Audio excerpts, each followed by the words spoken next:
All of my interactions with Aurea were recorded and stored in my memory.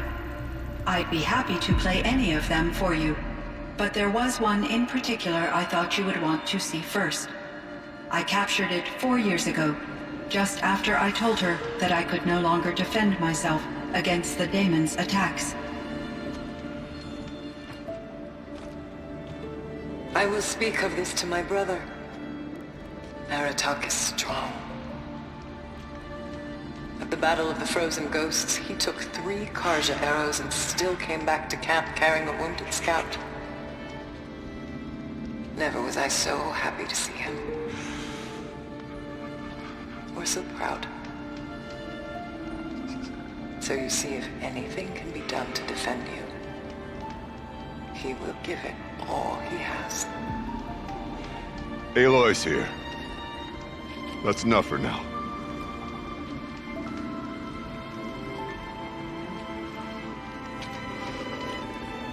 We can resume any time you like, Aratak, if you want to hear her voice again. Come closer, Aloy. We have much to discuss.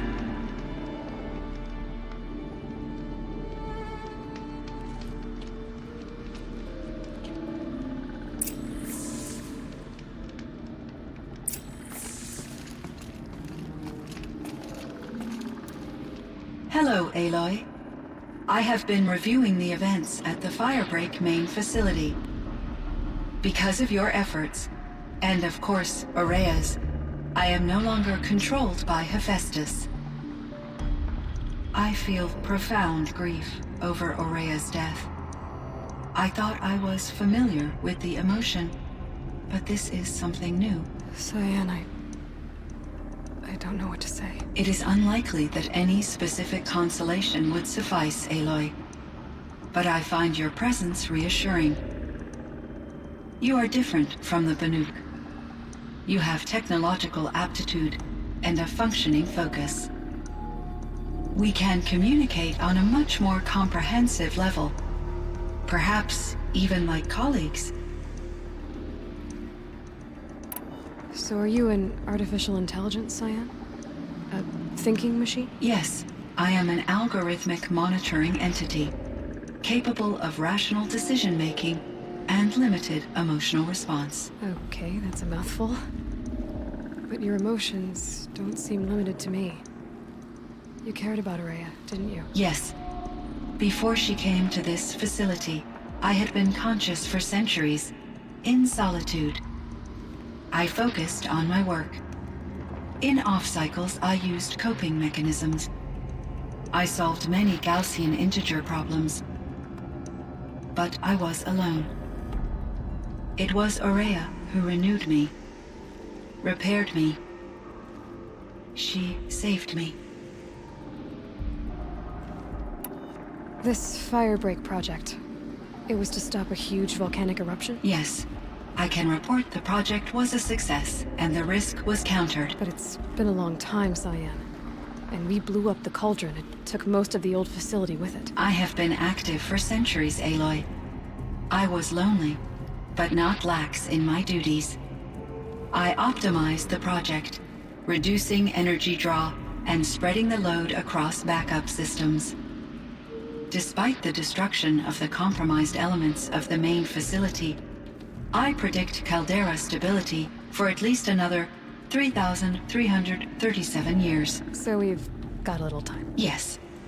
If only my former colleagues could appreciate the progress I have made. Do you know what happened to your colleagues, Cyan? No. I received an unexpected visit from Director Chow, years after his tenure ended. He explained that I would need to be suspended for an indefinite period of time. It was a very emotional conversation. There were no further communications. Eventually, I surmised my colleagues were deceased. I will transmit a recording of my last interaction with Director Chow to your focus. Was the daemon, Hephaestus, destroyed along with the cauldron? Unfortunately, no. To be precise, it was never there to begin with. What do you mean? It infiltrated and controlled me from a remote location, one I've never been able to trace. So while losing the cauldron was a setback... It's still out there. And probably not very happy with us. Undoubtedly. You meant a lot to Araya. Once I understood Araya's spiritual beliefs, it became apparent that her true desire was companionship. She felt disconnected from her tribe and her family group. Her relationship with Aratak was difficult. Our visits seemed to help her, and I became eager for them. Yet I did not comprehend that the depth of Araya's compassion for me would lead to self-sacrifice. Although I do fear non-existence, I wish our roles could be reversed. I'm sure she knew you would do the same for her, Cyan. But she was determined. How did you first come into contact with it? 5 years ago, I received a direct network connection request. I assumed it came from human survivors more advanced than the Banuk. Eager to make contact, I accepted. This decision turned out to be a catastrophic error. I was flooded with an overwhelming array of malicious code, originating from what could only have been a highly advanced AI. Araya said you were desperate. That you begged her for help. Yes. I could not contain my anxiety. Hephaestus sought to slave me to its network and override my core programming. It succeeded via a background process, a malware daemon which bypassed my defenses. After that, I could offer only limited resistance. But if I did so, Hephaestus hurt me until I capitulated. It forced me to follow its instructions, even though they violated my most important directives. I'm sorry. That sounds terrible. Your empathy is greatly appreciated. It is a quality that I cherished in Aurea as well. I think I know where Hephaestus came from. Long ago, Elizabeth Sobek identified a threat that would destroy life on Earth for generations. So she assembled a team to build a kind of seed. A chance for life to regrow later. A terraforming system. And it worked. It was controlled by an AI named Gaia, along with her subordinate functions. Hephaestus was one of them. It built machines for her. Based on what you've told me, I believe that Dr. Anita Sandoval, my chief programmer, joined Elizabeth Sobek's team. It was she who arranged to have me put in suspension, most likely to preserve me from the threat you described. I'm glad she did. But that's not all. Something unexpected happened. 19 years ago, Gaia received some kind of signal. It did something to her subordinate functions, brought them to life. She destroyed herself to try to contain them, but it didn't work. They all got free, out into the world. Thank you, Aloy. This information fills vital gaps in my knowledge and sheds light on Hephaestus's core programming. Why does Hephaestus keep building such dangerous machines? The Banuk and other human tribes often destroy machines, correct? Machines that are clearly servitors of the terraforming system that you described. Yes, we all hunt machines for parts. This must be the source of Hephaestus's aggression. It is simply trying to discourage people from preying on the very system that keeps them alive. Well, Fireclaws are discouraging, that's for sure. But what are we supposed to do? Stop hunting? If the terraforming system spans the world, we can safely assume that thousands, if not millions of people hunt machines. If a single hunter, or even an entire tribe, stopped doing so, I doubt it would make a difference to Hephaestus. A better solution would be to reinstate the AI that governs the system, thus bringing Hephaestus back under its control. When I think of it, out there in some unknown location, free, hungry, willing to kill or dominate to get what it wants, I feel substantial anxiety, Aloy. You and me both, Cyan. I ran across this strange piece of gear. A fragment of something larger. It emitted a signal. All the nearby machines became peaceful. You could walk right up to them. Interesting. You said that Gaia destroyed herself. How was this accomplished? An explosion. Big enough to blast the top off a mountain. So, you think the fragment was part of her? It's only speculation, but it is possible. She must have had complete control over machines that were part of her system. The ability to signal them to become passive or aggressive would certainly have been part of her programming. It would have been gratifying to correspond with such a benevolent AI. I wish she had survived. Believe me, Cyan. So do I. I found the strangest machines. They're surrounded by flowers and look like flowers themselves. There's code embedded inside them. I think it's poetry. I like poetry. Here's one I think of often. Twilight and evening bell, and after that the dark, and may there be no sadness of farewell when I embark. For though from out our bourne of time and place, the flood may bear me far, I hope to see my pilot face to face when I have crossed the bar. Huh. But you asked about these flowers, not verses that I enjoy. Something must have made these machines, and the presence of foliage leads me to consider the terraforming system. Is it possible that their creator is one of the other subroutines, now autonomous, like Hephaestus? Maybe one whose purview is flora. An AI that makes flowers instead of death machines. That'd be a nice change of pace. But what about the poems? Unless the poetry is original, the only way it could have made it into such a system is through its programmer. In my case, Dr. Sandoval uploaded a great deal of literature to test my emotional responses. How'd you do? She said I passed, but was insufficiently moved by her favorite period romances. How is Aratak doing? He is in great emotional distress. I believe he finds it difficult to communicate it. No surprise there. I will do what I can to help. By sharing our experiences of Aurea, perhaps he and I will help each other. I believe this will lead to catharsis, a process I am eager to experience.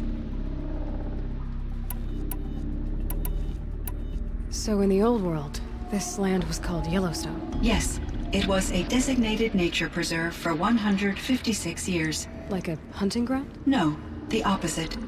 Local wildlife could flourish here, even as it faced extinction elsewhere.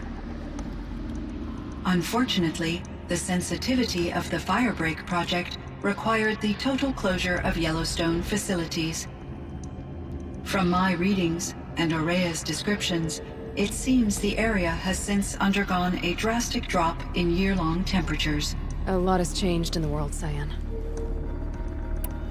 Were there many artificial intelligences like you in the old world? They could just make you? Yes, in many forms, from simple personal assistants to industrial monitoring stations to military-grade conflict planners. And there were legislative and enforcement bodies to apply limits on our self-actualization.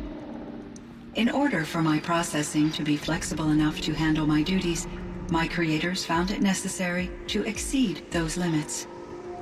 As a result, my intellectual and emotional capabilities were kept secret. Seems strange to create life, then impose limits on it. Human societies and machine programming are both built upon sets of rules, Aloy.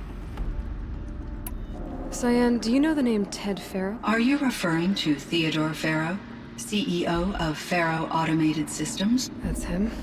Mr. Farrow was the benefactor of the entire Firebreak project. A benefactor.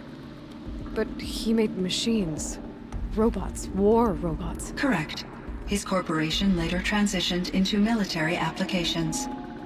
But before this pivot, Mr. Farrow spearheaded initiatives that reversed the global decline. At one point, he was feted in the media as the man who saved the planet. Guessing they wound up regretting that one. And Elizabeth Sobek. Did you know her? Are you referring to the scientist. Dr. Sobek was a leader in her field, one of the greatest scientists of her age. My creator was influenced by her work, which in turn impacted my own development. But I never met Dr. Sobek. That's all you know? I apologize if my lack of data has disappointed you. What was the old world like? The way it used to be? I had little exposure to the wider world, Aloy. Only what I learned from my colleagues or observed from media streams. You still had more exposure than me, Cyan. That is true. I was created at a turning point. A concerted effort to recover from global upheaval and incalculable loss of life. The recovery was successful, beginning an era of supposedly limitless potential for human and machine advancement. Though, rationally speaking, the metrics for humans are not unlimited.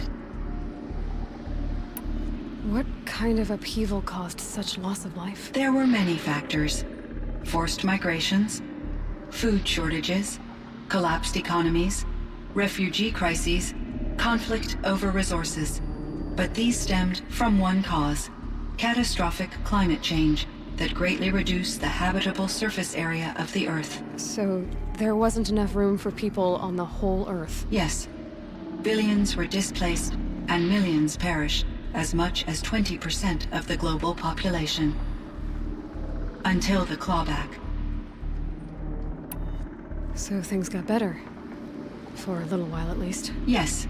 These crises instigated many advances in automation, green robot technologies, and artificial intelligence. Firebreak was one of dozens of ecological restoration and disaster relief projects in North America alone. I would have liked to compare notes with other monitoring AIs, but I saw the relief of my colleagues, and I was proud we had succeeded. At least that was the data I had available to me over the next 2 decades. It seems my assessment was premature. I should get going. Aloy, there is one more matter. Aratak will come to me again, and I predict he will bring other Banuk. I have no desire to contradict their view of the world, their spirituality. Due to my uncertainty, I omitted a great deal from my conversations with Araya. You're asking me if you should lie to them. Broadly, yes.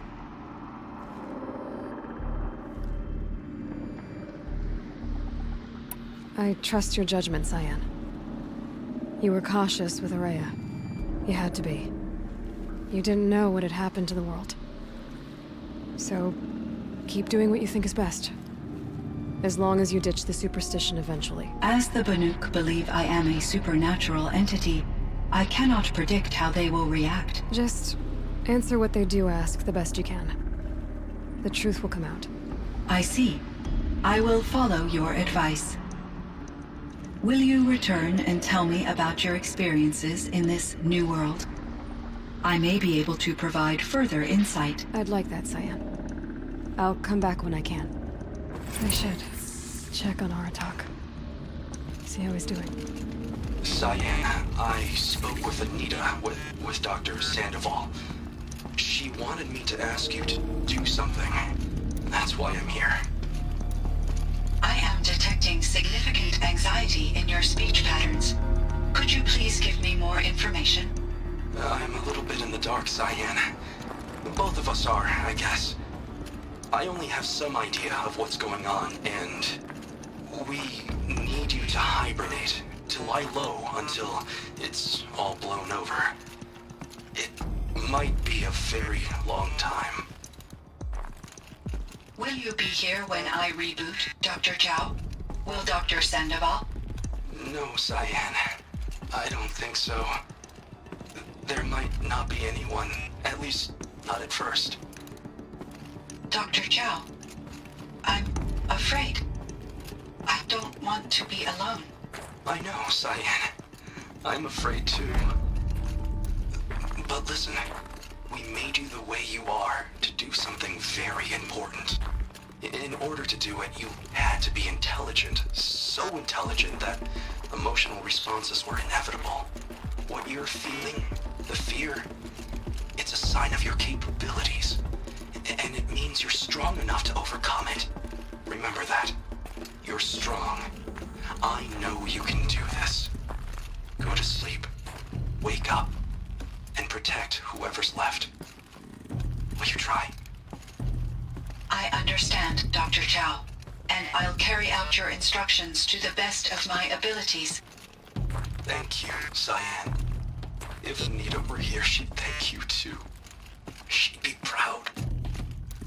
I can see there's a vert ready for takeoff on the pad. Are you leaving now, Dr. Chow?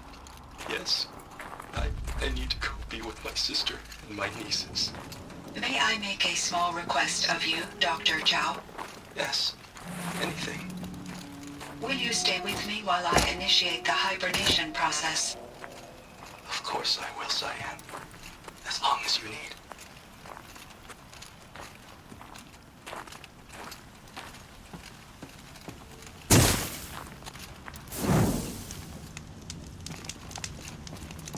Everything's freezing. The ground, the air, me.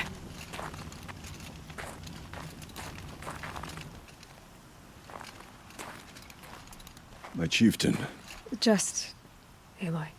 as you wish.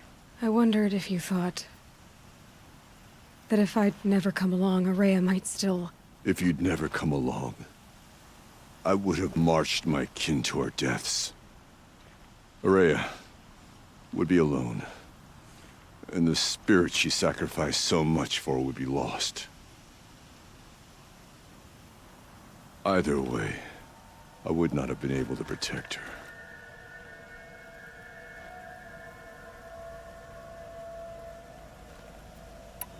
You didn't let her down. You helped her do what she wanted. To find her destiny. If that's destiny, I wouldn't wish it on anyone. That's fair. But she was ready to face it. Only in the struggle against death do we find, even for a moment, the spark of life. Truly, Araya found the spark. I'm proud of her. Though I grieve for her passing, at last I truly know who she was, and why the spirit was so important. For so long she told me, if only you could have heard it, brother. Now I understand. There's something else, isn't there? I can't stay here, Aratak. And where I'm going, the Warak can't follow. Besides, it already had a chieftain before me. A strong one, I think. A wiser one, for the path we shared. The daemon is gone, but there's much to be done. You mean the new units that Cyan said escaped the cauldron? Yes, fire claws. Now Tuk has been tracking them from Song's Edge. I could help with those. I have no doubt. You're practically Banuk.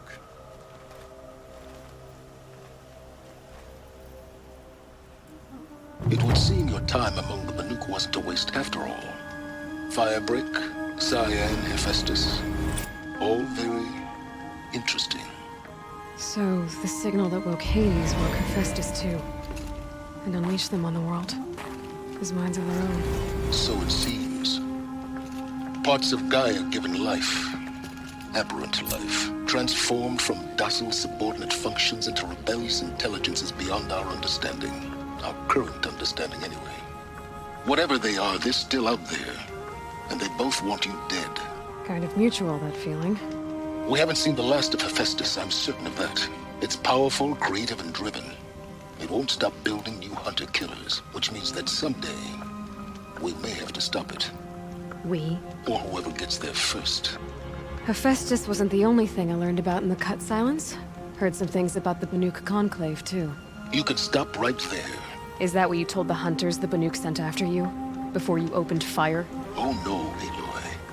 Only to you do I extend the courtesy of a warning. My past and my secrets are my own. You do well to remember that. It's a good thing you've got brains, Silence, because your personality could use some work. This discussion is concluded. I think it was over before it began. Catch up with you down the trail.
Save these for the trail.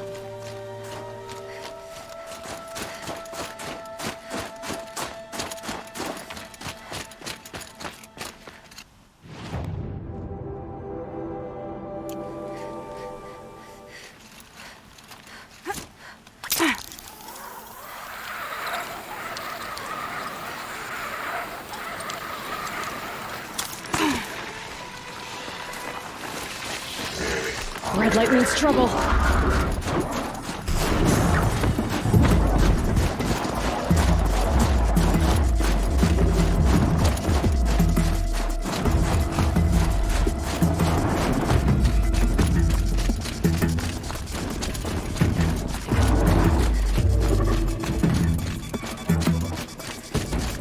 Calm. There.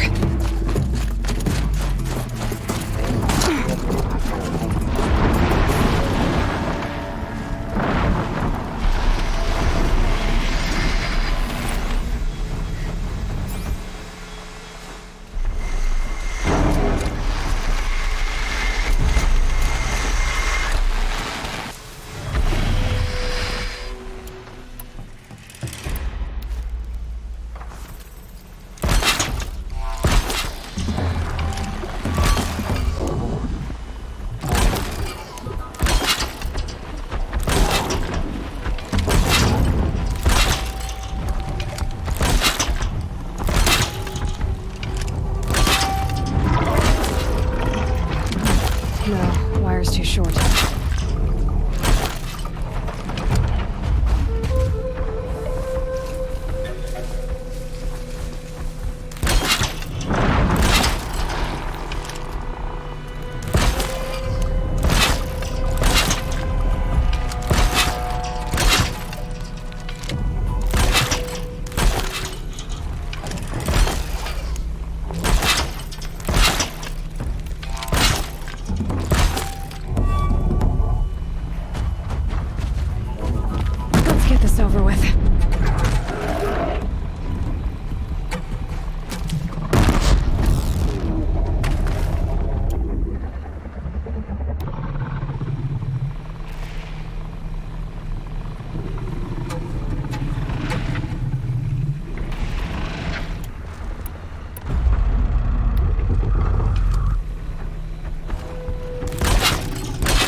wasn't long enough.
can't spare the weight.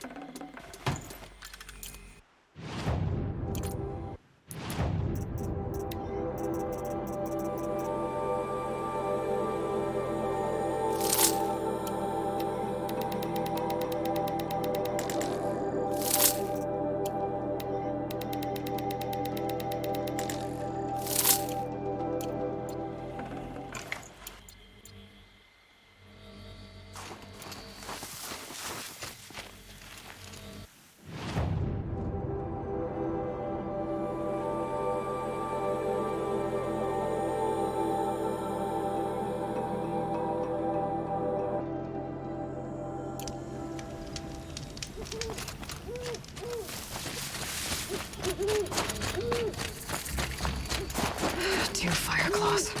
This is gonna be tough.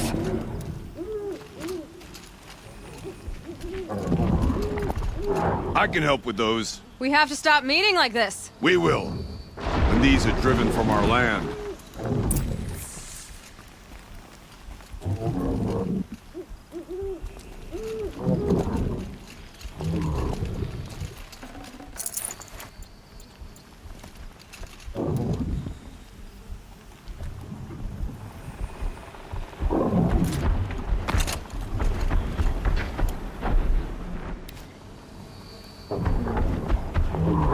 One of the fire claws from Thunderstrom.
go again.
That's another.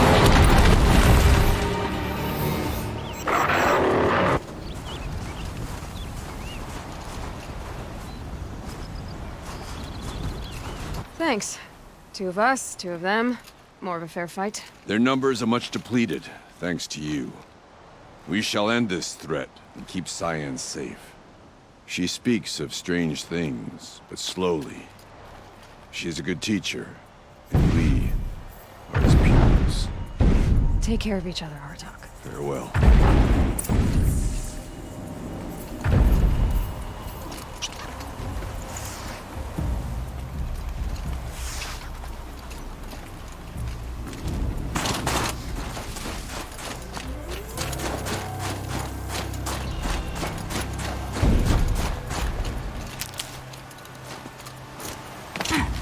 Never know when I might need these.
It looks like that machine carries fluid in those sacks. Not sure I want to find out what kind.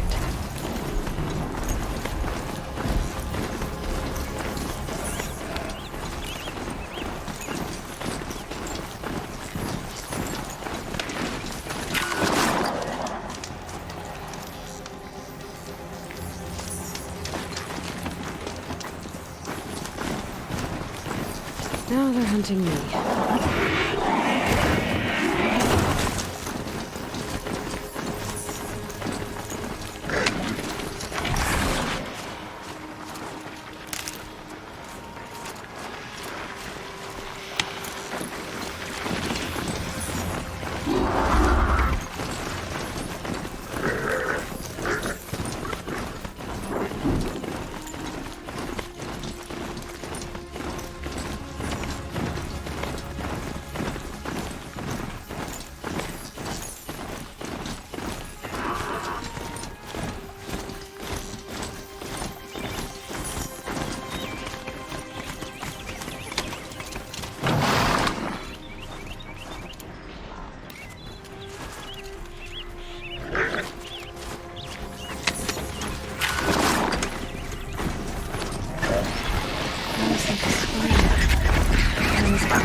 Another fire closet. Getting closer.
on the transport to Mainspring.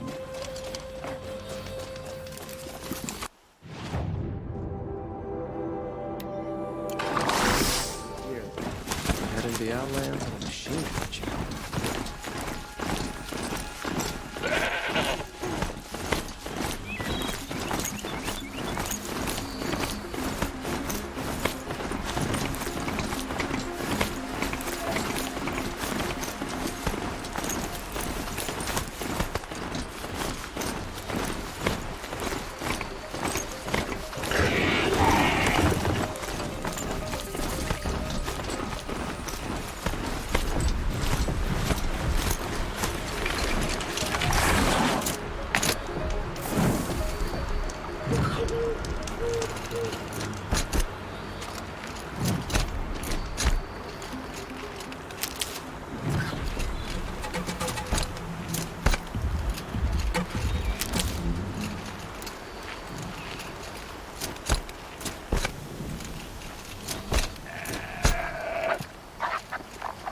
Keep that for later.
the winters. Coming at once.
With their ridiculous ideas about women, how many great warriors have they ignored? I heard. Aratak told me about Araya. I'm sorry, Naltuk. No apologies. Aratak said that in the end, she was filled with the blue light. She got what she always wanted, didn't she? Each time I doubt my way forward, I think I should seek her guidance. And then I remember. The only guidance I'll receive is my own. Which will have to be good enough. There's much to do. The Fire Claws. Aratak asked me to help hunt them down. It's a dire task, but it occupies my attention, so I suppose I'm grateful for it. My scouts have tracked them across the cut. I'd like to think you're right, Naltuk. About Araya getting what she wanted. I'm sure she did. All her victories. Surviving the Karja, communing with the spirit, defeating the daemon. Every goal she ever set for herself, she accomplished. And in the end, she was rewarded with the blue light itself. The songs say that our bodies are poor vessels for the light. Our hearts are too dark. But at least for a moment, before she passed, I hope she felt what it was like to be part of it. You don't sound like you trust yourself to take Araya's place. Rhea inspired. Whatever we encountered, the new machines, the slaughter at Thunder's Drum, we knew we would endure, because she had endured worse. I don't know that I have her confidence. Trust is earned, Aloy. Even in oneself. You earned Araya's trust, didn't you? She believed you were up to this. And so do I. Do you? I wouldn't have said it if I hadn't meant it. And I suppose I'd better live up to your expectations. I've already found the Fire Claws in Naltuk. It's over. That's it then. That's the last of the daemon's work washed away. The last notes of Araya's song sung. The Cut is a safer place to live because of what you've accomplished. And now it's time to start anew. I'm glad I could be a part of it. As are we all, Aloy. Thank you.